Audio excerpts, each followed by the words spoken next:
the ability to absorb government debt is also limited. Before I get back to renminbi and the dollar, is that going to be a big problem for India? Because if the renminbi is going to remain stable, there will be other currencies that appreciate against the dollar, the won, the real, the Indian rupee. So do you see the big problem in 2010 for the RBI being the deluge of dollars?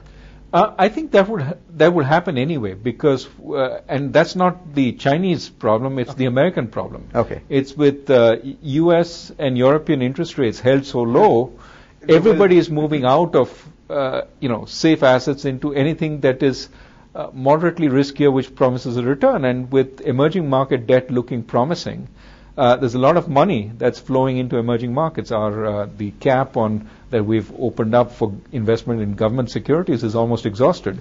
That reflects the fact that everybody's buying Brazilian bonds, a whole lot of emerging market bonds. So that's going to happen anyway.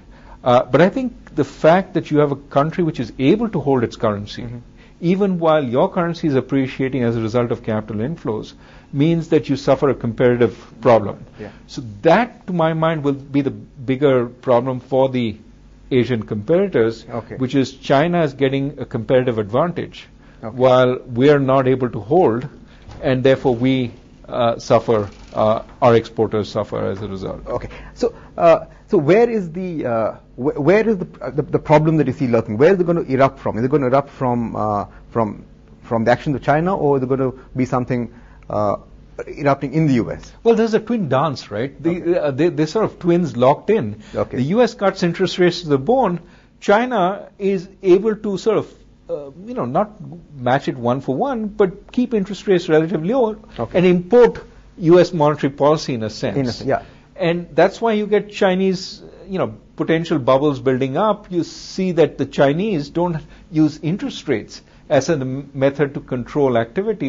When they want to tell their industries not to expand, they basically cut back on credit. Okay. So what's the sense you're getting? The sense you're getting on the renminbi and the dollar, and the sense that you're getting on Chinese economic thinking, or is it very, very veiled? I think the Chinese certainly are very worried about the export sector, which is why they've held the renminbi. Okay. I think they understand the political limits to how long they can hold it. Because at some point the U.S.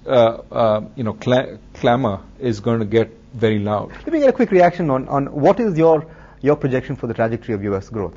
I think next couple of quarters it could be quite good. It's already been good for a couple of quarters. It could still remain good for the next couple of quarters. After that, it's anybody's guess, because what is happening right now is, you had demand plummet during the crisis. Production fell even further, and then demand started coming back, and production has been slow to react. So inventories have come down. Corporations are going to be producing for some time to catch up. That's going to give a boost. But then after a couple of quarters, we have the stimulus winding down. We have this inventory kickback sort of winding down. At that point, is the consumer confident enough to start spending? Do we see jobs come back because people cut too deeply? Or do corporations say, well, we cut them, we don't need them, let's wait and see, and you have a more prolonged jobless recovery? If it's that, then I think we have relatively slow growth. But I think putting everything together, the fact that debt has already climbed to high levels in the U.S., public debt, you'll have higher taxes. My sense is we're not going to go back to the growth rates that we saw pre-crisis. Okay. I'll take a break at that point, Rajan, and come back and discuss that more in just a bit. Stay right there.